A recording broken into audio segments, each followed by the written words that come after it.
Hi, everyone. Thanks for joining us today. We will be getting started in about 5 minutes. Until then, all of our lines will remain muted. So if you don't hear anything, don't worry. If you do have any questions or technical issues, please feel free to submit them through the Q&A or question and answer feature, and we'll help you out. Thanks so much.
Hi, folks. Thanks so much for joining us. We will be getting started in just another moment or two. I see there are lots of folks streaming into our online space, and I want to make sure that everyone is able to join and sort of get settled before we get started.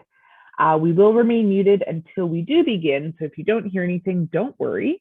And if you do have any questions or technical concerns, you can submit them through the question and answer tool in the meantime.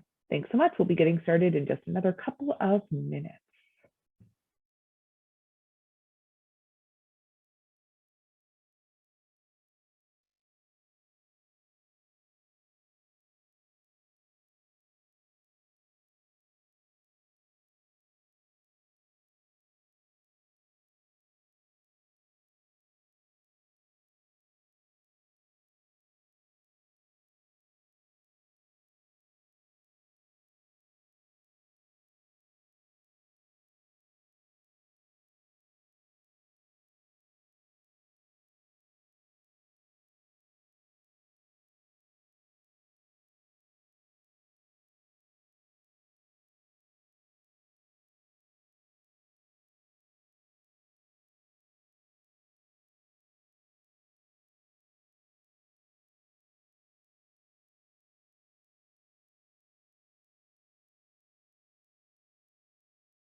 All right, let's get started.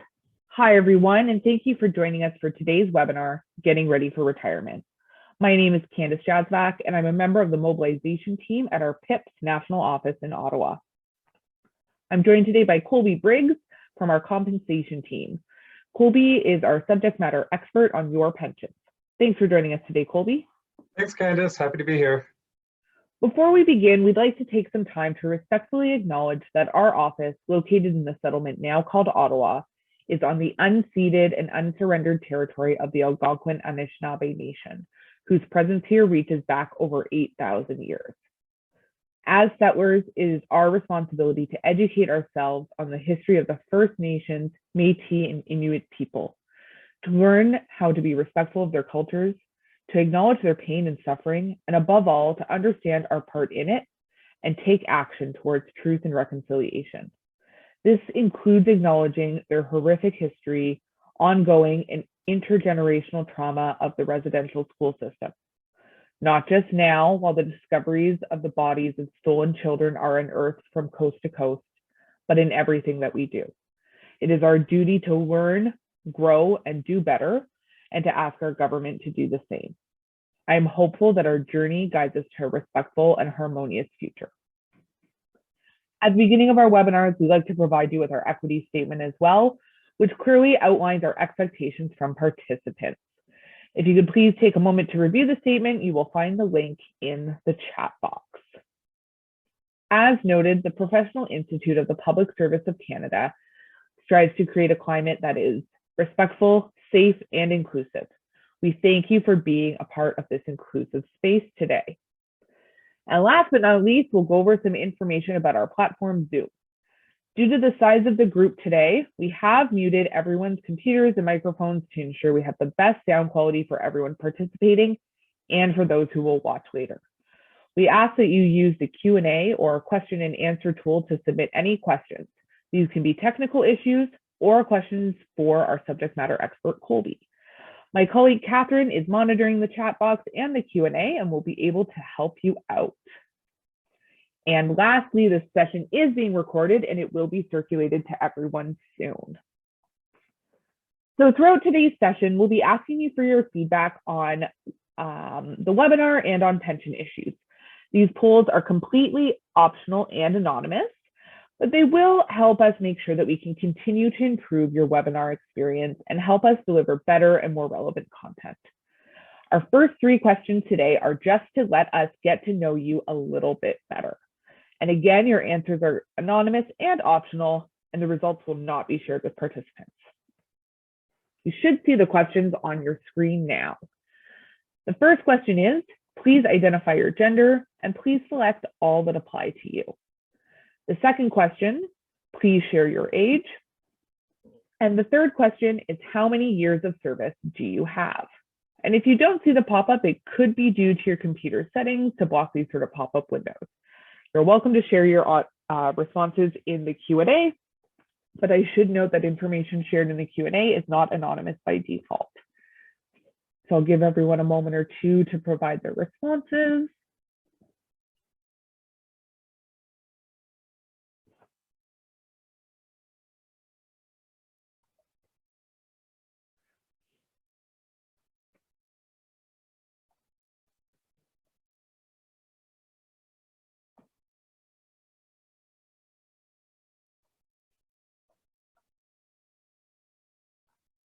All right.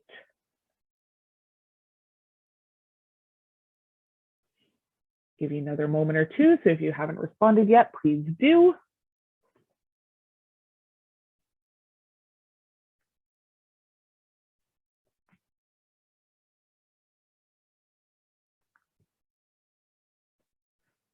All right. Thank you so much for that. And we will have more feedback opportunities throughout today's session. All right, so let's take a look at today's agenda. Following a quick review of your pension plan and how it works, we will look at our suggested timeline for retirement. We'll take a look at the steps you will need to take, all the way from just thinking about retirement to post-retirement. And then we'll answer your questions and connect you with the resources you'll need when getting ready for retirement. And before we dive into this agenda, it's important to note that this webinar is an overview of what you should consider when getting ready for retirement and designed to give you a general understanding. You should always review information on the Treasury Board's website and contact the Pension Center before making any major decisions related to your pension. So let's get started with a quick review of your pension plan. For those that attended our introductory Understanding Your Pension sessions previously, this will be a bit familiar. We continue to offer those sessions regularly, and we encourage you to attend or watch the recordings on our website. So Colby, could you please get us started with a quick overview of the Public Service Pension Plan? Sure. So all of the members invited to today's session are members of the Public Service Pension Plan, commonly referred to as the PSP or PSPP. And this plan's a defined benefit pension plan, which is the most common type of pension plan amongst our members. Over the course of your working life, both you and your employer make roughly equal contributions to this pension plan. Those funds are invested, and then upon retirement, your pension's paid from those investments. So your pension's essentially a forced savings on your part. It's forcing you to put money aside, and it's a deferred salary on the part of your employer. It's paying you money later for today's work. And defined benefit pension plans are sort of like the gold standard for workplace pensions, is that right? Yeah, I'd say so. With a defined benefit pension plan, your income at retirement, it's basically guaranteed. When you retire, you will receive a regular predetermined annual income until you pass away. And then there's provisions for your spouse or dependents. And it's up to the employer to ensure the pension fund is able to pay your retirement income. This means that the employer takes on any risk associated with investments and market fluctuations to ensure the fund is able to pay all of its pension liabilities. Okay, great. Now, sometimes we refer to Group 1 members and Group 2 members when we're talking about the PSP. Could you remind us what these groups are referring to? Yeah, so Group 1 refers to members who are hired on December 31st, 2012 or earlier. And Group 2 refers to members who are hired after that date, after January 1st, 2013. Both groups are members of the same pension plan, so all the details of how the plan functions is more or less the same. The key difference is the normal retirement age. So for Group 1 members, the normal retirement age is 60. And for Group 2 members, the normal retirement age is 65. The normal retirement age refers to when the plan is expecting you to retire. So the pension calculations, that is to say, the amount you need to contribute and the employer needs to contribute, is based on an actuarial calculation based on that 60 or 65-year-old retirement age. And of course, this also has an impact on early retirement. So Group 1 can retire at early retire at 50, whereas Group 2 can early retire at 55. And why did this change happen? So a couple reasons. In 2012, the contribution rate was out of flux, and for the public service pension plan, it was about 28 to 72, meaning that about 28% of that contribution came from employees, and 72% was paid by the employer. The government wanted to bring this closer to a 50-50 split, which is the most common which is the most common formula in most pension plans, including public service pension plans. In addition to bringing this change, the government created Group 2, and that's partially to account for life expectancy and when people work and stuff like that. So I would note that Group 2's regular contributions are actually a bit lower since the benefit period is shorter. So they're assuming that if you retire at 65, you're not going to be as retired as long because you're starting a little bit later. So you actually contribute a little bit less to your pension plan. Okay, great. Thanks for that, Colby. I'm just going to note I'm having a bit of a hard time hearing you, so you might want to lean into your mic a little bit as we move into the next section. All right, so now let's take a look at our suggested timeline for retirement. Colby, could you walk us through it? Sure. Before I do, how's this? Does this sound a bit better? You sound much better. Thank you. Okay, I'm about 20 centimeters closer. So, okay. Sure. So we've broken down our timeline into 4 steps, and we recommend you get started about 5 years before you're expecting to retire. Why so far in advance? So retirement can be a very exciting prospect, but it can also be nerve-wracking. It's obviously a huge change that impacts all parts of your life, from your day-to-day activities, your family dynamic, and of course, your finances.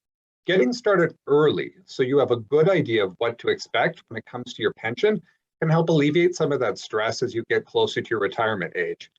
Everybody's situation is going to be very different and unique. Some of you may have multiple workplace pensions, some of you may have RRSPs or TSFAs or other savings. Some of you may have unpurchased pensionable service, so a buyback or a pension deficit from a leave without pay during your career in the public service. So having a clear sense of what your pension looks like and the options you have beforehand for making changes to that pension are important, and it's important to plan that in advance. We'll get into a little bit more detail about that in a couple moments here. Okay, great. That makes sense to me. Do you have any general recommendations for members who are more than 5 years away from retirement? Yeah, make sure you're informed. Being here is a great idea, but I would suggest you also check in on your retirement savings regularly, whether that's your workplace pension, the public service pension, your RSPs or other investments. Get knowledgeable about your situation. Time is your greatest asset when it comes to saving for retirement. So if you can identify gaps in your savings plan early, you'll have time to make adjustments for those. But as I stated before, everybody's situation is different. We all have different needs. We have different retirement goals. Some people are planning on doing cruises and some people are planning on hanging out at home and reading a book. So you really need to cater to your situation. And sometimes it can be tough to save for that situation. When it comes to your workplace pension, the best resource for information on your pension is the Government of Canada Pension Centre. If you're looking for additional advice, you can also get in contact with your financial institution, like your bank or credit union, or a certified financial planner. There's also the Retirement Planning Institute, which is a private organization contracted by the government, the employer, to do pension planning sessions that are complimentary and held a few times throughout the year. Awesome. All right, I'm just going to go back for a brief second, Colby, and I'm just wondering if you can let folks know what the YMPE is in this table. I'm seeing it come up in the questions a little bit. Yeah, that's a very good one. So it's yearly maximum pensionable earnings. And what that is that the Canada Pension Plan uses the Canada Pension Plan, which everybody is eligible for if you work in Canada. It is a defined benefit pension plan run by the government for all Canadians, and it covers, it's designed to ensure it used to be 25%, it's gradually moving up to 33% of your lifetime average salary. So what the public service pension plan does is it's partially integrated. So what that means is it assumes on the first, in 2021, on the first $61,600 you make, it assumes the Canada Pension Plan is going to be covering about 25% of that. So it doesn't try to replicate that amount. The amount above the yearly maximum pensionable earnings, which is what the Canada Pension Plan uses, it doesn't provide any benefits. So the plan, public service pension plan, is designed to cover 70% of any amount above that. So that's why you have two different contribution rates, because the first $61,600 you're making, it's assuming that you're getting a chunk of money already from the Canada Pension Plan, and the public service pension plan is just topping you up. Whereas the amount after that, it's assuming you're not getting anything from the Canada Pension Plan, and it's providing the 70% for that. Okay, perfect. Thank you for that, Colby. All right, so just to go back to our suggested timeline, could we take a look at that first step considering retirement? Yeah, so as I previously mentioned, you should start the step about 5 years before your expected retirement date. This is so you can have a clear understanding of what to expect from your workplace pension when you retire and can make plans accordingly. Your starting point really is contacting the pension center. So when you contact the pension center, the starting point is you want to make sure they have the correct information about you. A lot of members, I think, find that they have an address on file that they lived in, 12 years ago. So make sure you have the correct address, correct phone number, that you have the beneficiaries, the correct beneficiaries designated in the event that you pass away, both for your pension and the supplementary death benefit, which is a life insurance scheme that's run by the pension center. You want to make sure your marital status is correct. You want to make sure your employment details are correct, so your years of service, your department, so on. You want to check if you have any outstanding buybacks. So that might be from taking a leave without pay, like maternity leave, parental leave, disability. And you want to see maybe what the cost of those buybacks would be. So that's something that a buyback is something that can help increase your future pension. It's very easy to let this information get out of date. So as I said, chances are you've moved a few times, maybe your family changed, or maybe forgot about some leave you took a number of years ago. So those are some things that you want to check out and check early so you can make adjustments if you decide to. All right, well, that all makes sense. Is there anything else? Yeah, so if you're 5 years away, get a pension estimate. You can ask for a pension estimate and it'll give you an overview of what you can expect to receive at retirement from your pension. You can ask for several statements too. So for example, you could take a look at what your pension would look like if you retire at 50, if you're eligible, 55, 60, 65, so on. If you do have any unpurchased pensionable service, so those buybacks or a deficit payment, you can look into purchasing those, and that can positively impact your pension. Okay, that's great. So that really can make a huge difference and help a lot when you're picking your retirement date. Yeah, exactly. So the longer you work, the higher your pension will be. However, there's many factors to consider, such as your family situation, care obligations, travel and working expenses, your health, etc. So getting several estimates can help you weigh your options and pick the date that's most suited for your lifestyle and your financial situation. All right, so what's step 2? So step 2 is probably the most straightforward. It's confirming your retirement date. While you're only formally required to give 3 months notice, we always recommend giving more where possible. Of course. And does my actual retirement date make a difference? I know we are often asked if the time of year or time of month has any impact. I mean, it's really a personal decision, so you should choose to do it whenever it makes the most sense for you. It doesn't matter what time of year you retire, because any indexation, the cost of living increments, is going to be prorated. But we do have a recommendation on when you should retire during the month. All right, well, that's interesting. Let's see what folks on the line think that recommendation is. So you're going to see a quick poll pop up on your screen now. So we're asking, when do you think is the best time to take your retirement during a month? Your options are the first of the month, mid-month, and the last day of the month. And I'll give everyone a few moments to answer and remind you that once again, if you don't see the poll on your screen, it's likely just due to a pop-up blocker, but you can share your response in the Q&A if you'd like to participate. All right, I'll give folks another moment or two.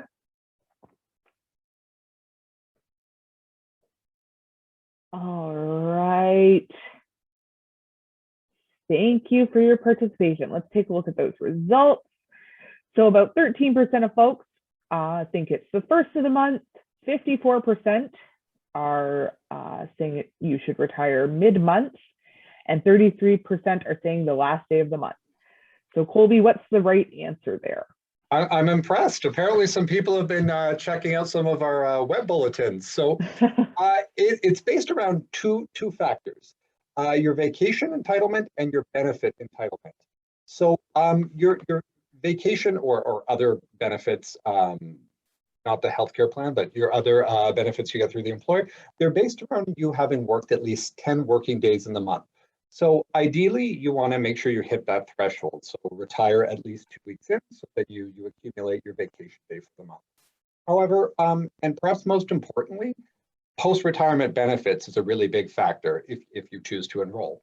So our members are eligible, generally speaking, for the public service healthcare plan and the pensioner's dental plan after they retire.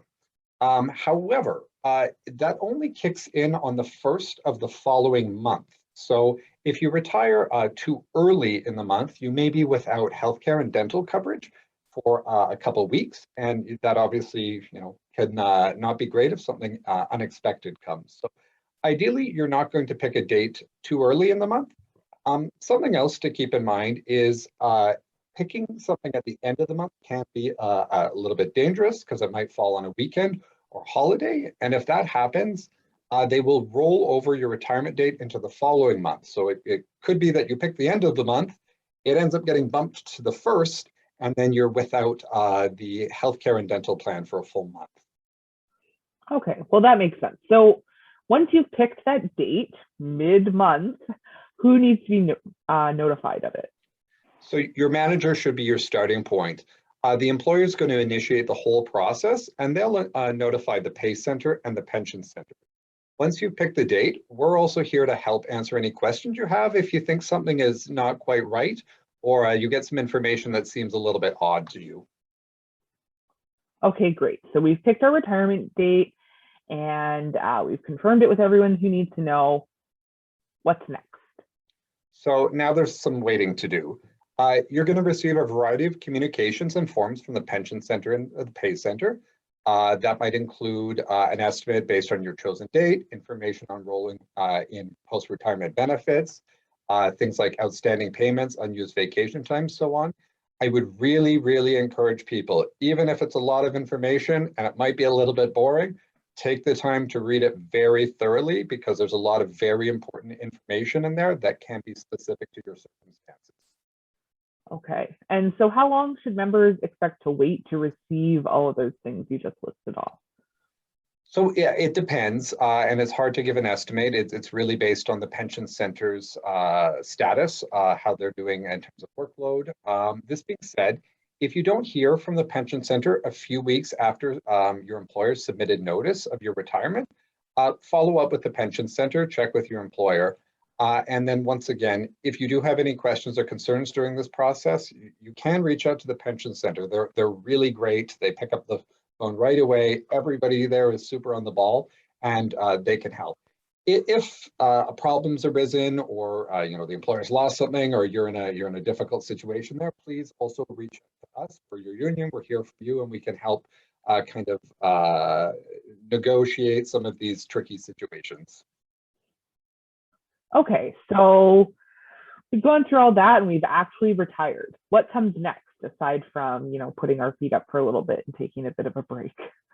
Yeah, so there's some things folks are usually a little bit anxious about shortly after they retire.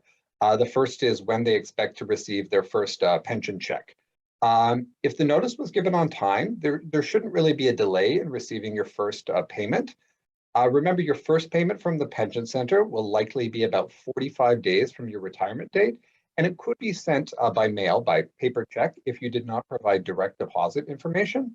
We do suggest using direct deposit, as that's going to make sure you get everything on time and there's no chance of loss in mail. It is possible that your first payment could double up. So if the pension center doesn't process something in time, or there was some paperwork lost, or they got things a little bit too late to notice, they could double you up and send you 2 payments all at once. The second thing to keep in mind is benefits.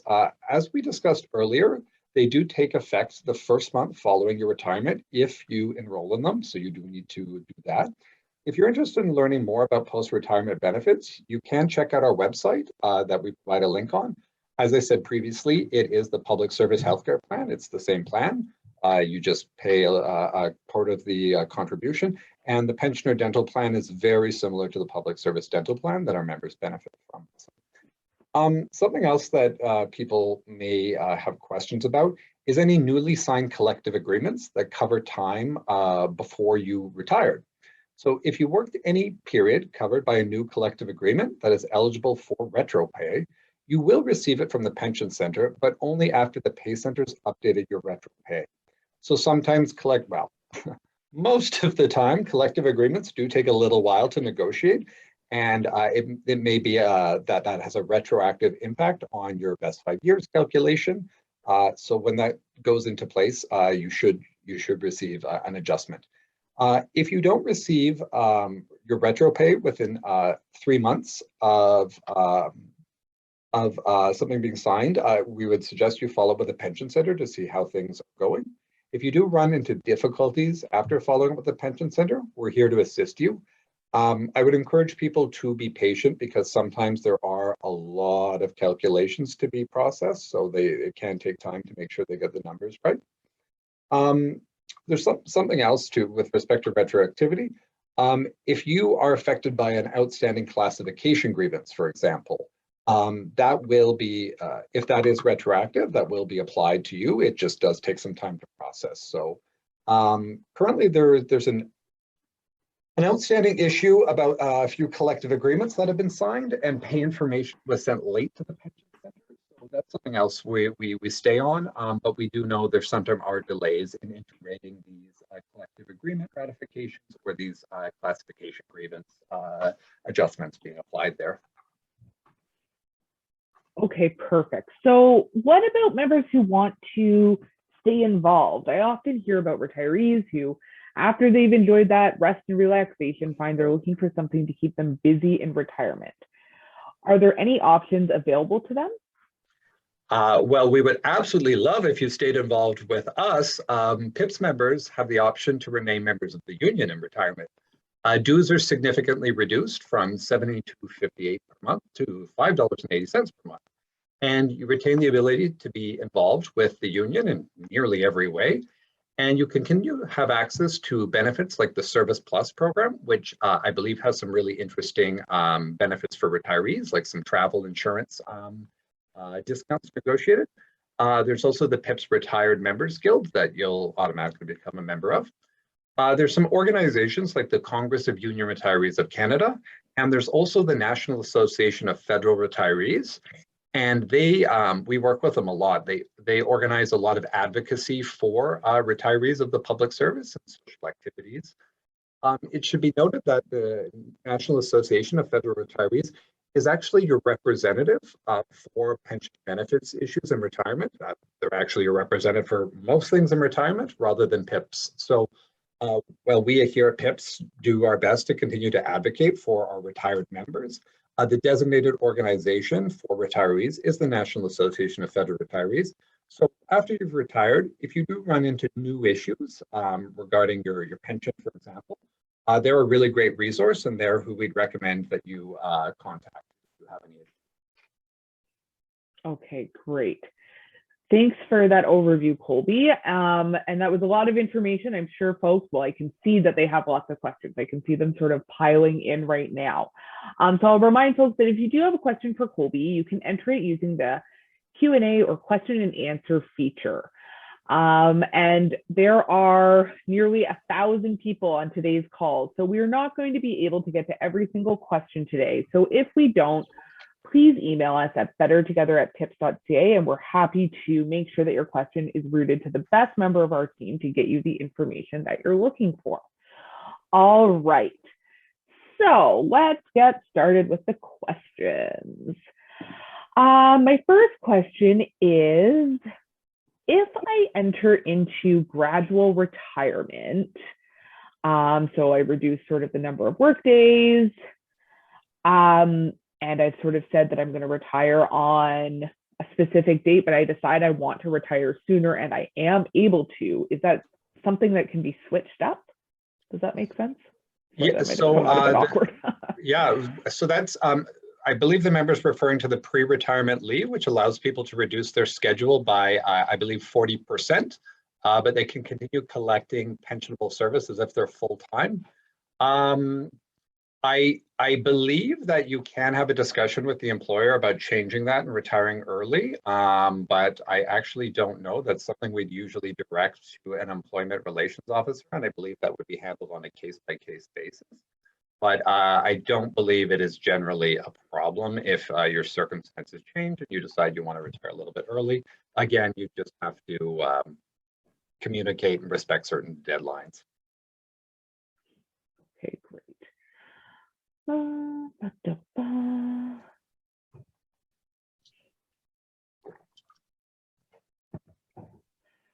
So when we're talking about, this question comes from Sandra. So when we're talking about years of service, when we're talking about pensions and calculating your pension and all of that, does that include any time that you've purchased through a buyback? Yeah, so when you get an estimate from the pension center, if you've already done a buyback, that estimate's going to take into account the buyback as if you were there all along. So that's that.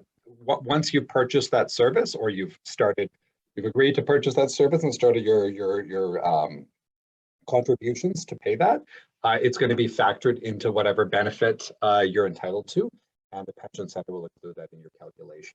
When you do ask the pension center for an estimate and you ask them about buybacks, they also provide information on how that buyback would affect your retirement benefit. Okay. My next question is there sort of an age at which you can receive a lump sum of your pension rather than a monthly allowance when you leave the public service? Is it based on age? Is it based on number of years of service, or is that option even available?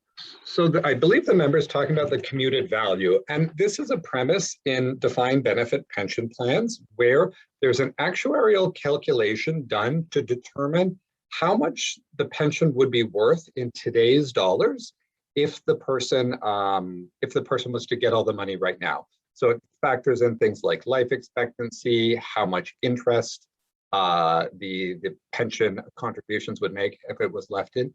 I would say, again, I'm not a financial planner, but generally speaking, it is significantly better for members to take the benefit provided by the public service pension plan.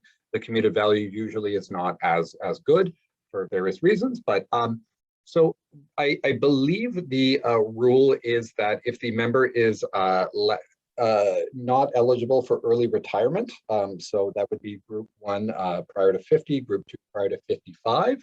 I believe they're eligible for the commuted value if they leave the public service before that. With that said, it might actually be 50 for everybody, so perhaps this member could reach out to us and we'll double check that for them. Okay, great. My next question is when you're calculating your pension and looking at sort of the 5 best consecutive years, is that based on the amount you were actually paid that year, or is it based on the salary amount in your collective agreement? So it is that's a complicated question, and there's a lot of ands, ifs, and buts there. But so it's going to be based on the amount you should be entitled to when the collective agreement is properly implemented.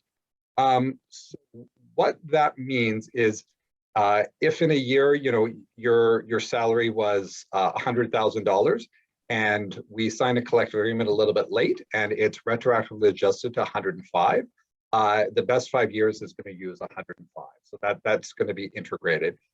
As well, if you take any type of leave, it uses your theoretical proper salary. So members on parental or maternity leave don't receive 100% of the salary. I believe it's 93%. It is if you choose to buy back that period, it's going to be based on what your salary would have been had you been at work all along. Same with disability leave. So it's not using your disability benefit, which is 70% of your pre-leave salary. It's using what you would have earned had you been at work all along. And a few of these things are conditioned on you, of course, doing a buyback. If you don't purchase that service, it doesn't count. But if you do, they're going to use your theoretical salary had you been at work, had every collective agreement been implemented. Okay. My next question, I'm not sure if you'll know it off the top of your head. It may be something folks need to look at on our website, but what would the cost of the family health plan under the PSHCP be after I retired? Yeah, so members pay a half of what the plan costs. When you are employed, the employer pays 100%, but when you are retired, you pay 50%. There are special provisions for low-income seniors. The number around $100 a month sounds right to me, but I'm not positive offhand. If you go to the Public Service Healthcare Plan's website, it should have the amount listed there. Okay, great. And if you have coverage under the PSHCP when you're retired and you pass away, does your family continue to get those benefits? Yeah, they're still eligible to remain on the plan as a survivor. Okay, great. This is also talking about survivor benefits. So it's a question from Kelly. Is spousal pension benefits indexed to inflation as well, or is it just for the actual retiree? Yep, they follow, it follows the same indexation rules. So it's the consumer price index each year. Okay. So I know that we went over this a bit earlier, but I know it's a common question. So this person is thinking of retiring in 2022, but they're trying to figure out when it makes sense for them to retire. So should they be thinking about the fiscal year end or around their birthday, or does it matter at all? Can you just sort of go over that again? So apart from retiring a little bit later in the month, so you get that vacation benefit, and you don't have very many days without healthcare and dental coverage. It depends on your circumstances. So you know, if you want to go to Vegas with the girls in November, maybe retire in September or October. If you know you're on a really cool project and you want to stay a little bit longer, then you know, stick around for that. Obviously, this is also going to have a financial component to it. So contact the pension center, get an estimate, and you could get an estimate for a couple of days you're considering, or excuse me, a couple times a year you're considering, and then compare the two and see, would you rather, you know, stay that extra 6 months and increase your benefit by a couple percent, or would you rather, or a couple dollars, or would you rather you know, take your retirement a little bit earlier and have that extra time? Okay. My next question is asking, if I retire before 60 and I defer my pension, can I then get health and dental insurance, so the PSHCP and the PDSP, when my pension does start at 60? If you meet the eligibility requirements for the benefits plans, which I believe is 6 years of service, pensionable service, yeah, I think so. Maybe I'm going to suggest that member reach out to us just to double check. But yes, I just have not read that in a long time, so I want to double check before saying that. But yeah, I believe it's just based on the number of years of pensionable service and taking the deferred annuity. Okay, perfect. So it's sort of to the flip side of that. This member is asking, I'm with group 2 and I would like to retire at 60. I'm going to take my pension immediately and I'm going to take the penalty, and that's okay with me. But do I have access to the healthcare plan as soon as I retire at that case, in this case at 60? So Yeah, if I'm so, yeah, go ahead. Yeah, so as I said, my understanding is a deferred or immediate annuity. So a deferred annuity means you don't collect the pension for a few years if you retire at a time in the future, but you leave. And you leave your money in. An immediate annuity is, you know, your employment ends and you start your pension right away, or a week or two later if you retire early in the month. As long as you meet the eligibility requirements for the public service healthcare plan and the pensioners dental plan, which I believe is 6 years of pensionable service, you are eligible for it. Yeah. Okay. My next question comes from Carol. I'm on long-term disability, so leave without pay for medical reasons. Will my best 5 years be calculated on those prior to my leave? Yes, so it uses your theoretical salary had you been at work all along. I don't believe it is, it does not follow, you don't get the step increases, you don't get them on leave, but your best 5 year calculation, I believe, is not using the step increases, so you get the cost of living. But if you were at step 2 and you take leave, the best 5 years is going to keep you at step 2, but increase it for inflation each year. But it's using your theoretical salary had you still been at work, taking into account that it's not giving you those salary increases. So it's not using your LTD benefit, the 70%, it's using your, if you were still at work, salary to do the best 5 year calculation. Okay, great. So this question is about pension statements. So previously folks got them on a pretty regular basis and they haven't been getting them. Why is that, and when can they expect to receive them again? So Phoenix, and when Phoenix is less of a problem. Essentially, the pension center, as a result of Phoenix was not able to validate the data. It's manually validating the data, so that's why they're doing things on a ad hoc basis instead of automatically. We've reached out to them a few times. We continue to raise this issue, but unfortunately, until they have been able to ensure that their data is their computer-generated data, their unverified computer-generated data is accurate, they won't be releasing the pension statement. You need to make that request through the pension center, and then somebody is going to generate it and verify that it's correct. We don't have a time when we know these are going to, when we think these are going to be reintroduced. Unfortunately, it's really contingent on them getting their pay information up to date and correct. Okay. My next question comes from Alona. Can I retire at age 60 but change the beneficiary on my supplemental death benefit at a later date, or is that something that needs to happen when I'm an active employee? So it's good that I'm on the Government of Canada's naming a beneficiary site, because I don't know the information, but let's see if I can find it right now.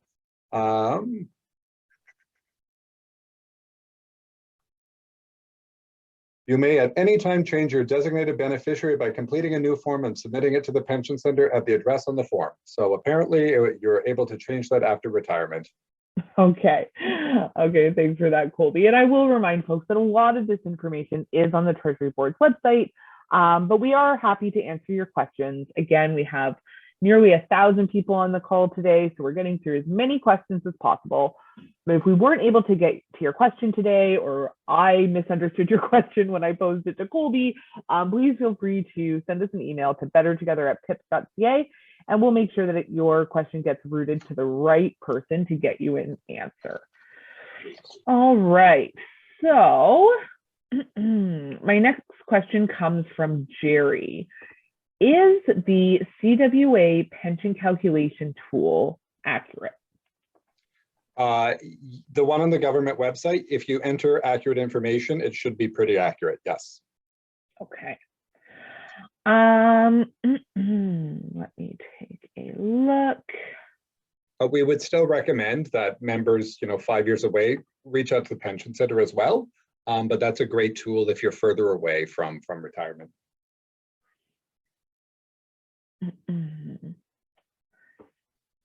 Here's a good question. Once you've given retirement notice, can you revoke it?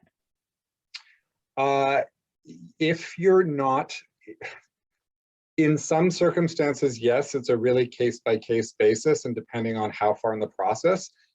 Generally speaking, once the process is started, it's hard to change. Okay. Can your manager decline or change your retirement date? I don't think so. That would be that would be something we definitely involve an employee relations officer on. That sounds highly inappropriate. Okay. My next question comes from Grant. So just to clarify, if you inform your manager of your retirement date, in theory, you don't have to contact the pension center or the pay center. The manager is going to take care of that for you. Is that right? Yeah, with this said, again, we'd suggest people do contact the pension center to get that estimate. But the actual process for getting the ball rolling and setting up your retirement, that's triggered by the employer. Okay, great.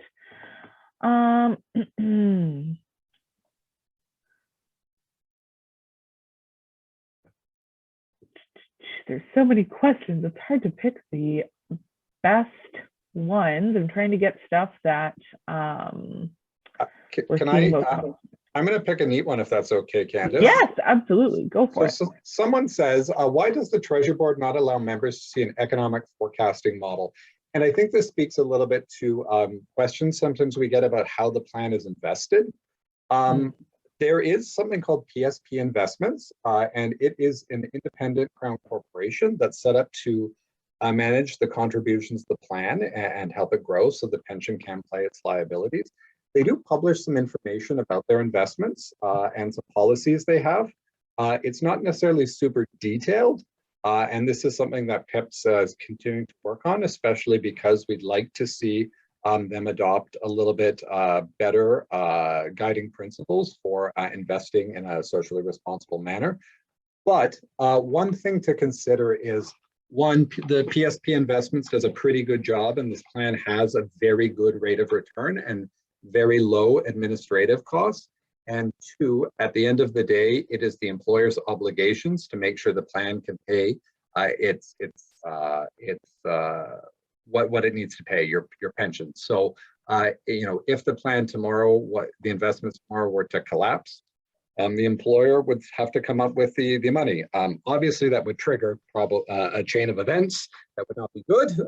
But with that said, it's ultimately the employer's obligation. So we don't need to worry about how the plan is doing as we might with a private company, for example, or a defined contribution plan where the risk is yours. All right. So I have a couple final questions here, and then we're going to just wrap things up because I know folks are probably participating often over their lunch hour. So the first question is the pension paid monthly or biweekly? I should know the answer to that question, but I don't. I thought it was monthly, but I don't know. I'm sorry. That's all right. I believe it is monthly. And I believe that there is a calendar that you can find on the Treasury Board's website that actually gives you the payment schedule for the year. So you know when you can expect your payment. So it is monthly. I'm seeing here from my colleague Sam too, who is also part of the compensation team, confirming that. All right, so with that, I am going to wrap up question period, and it's a shame because I see there are so many to look at. But I will encourage folks that if we didn't get to your question today, please feel free to send us an email to bettertogether@pips.ca, and we're going to go through some resources and some other places where you can find the information you might be looking for. So as we mentioned earlier, the absolute best resource for the most accurate personal pension information is the Pension Center. They have all of your information, your salary, your years of service, and so on. Their call center is fantastic, and the staff are really helpful. So you can give them a call from 8 a.m. to 4 p.m. your local time, Monday through Friday. Make sure that you have your personal record identifier, or PRI, handy when you call. The wait time is generally less than 3 minutes. I know myself, I've had to call them several times, and they are absolutely wonderful. So do not hesitate in giving them a call if you have questions. As we've noted before, PIPS doesn't have access to your personal pension information. We cannot calculate or estimate your pension. What our team can help you with is understanding how your pension works, understanding your pension statements or communications you get from the from the employer or from the pension center. Like if something seems off, please let us know. We have a lot of great content on our website. We have links to the Treasury Board's pension information, and we have put together a basic checklist document based on this presentation that will be circulated to attendees following the session. In the event that you aren't able to resolve an issue with the Pension Center, or you receive communications about your pension that seem off, that don't seem quite right, of course you can contact our team and we will help point you in the right direction or escalate your concern. All right, so before ending today's sessions, I have just a few more feedback questions for you. Again, these polls are anonymous and optional, and the results will not be shared with participants, but your participation will help us make sure we can continue to improve your webinar experience and deliver better and more relevant content to all PIPS members. So you should see 3 questions on the screen now. The first is, on a scale of 1 to 5, with 1 being terrible and 5 being excellent, please rate your overall experience with today's webinar. The second question is, how did you find did you find this webinar informative? And the third question is, how do you feel about the level of detail provided about the public service pension plan and your retirement during this webinar?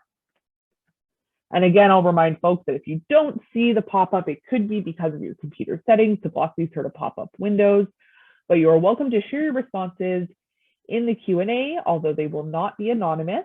You can also send us an email if you have feedback. We're always happy to hear what you thought of the session and how we can continue to make them better. So I'll give folks another moment or two to submit their responses.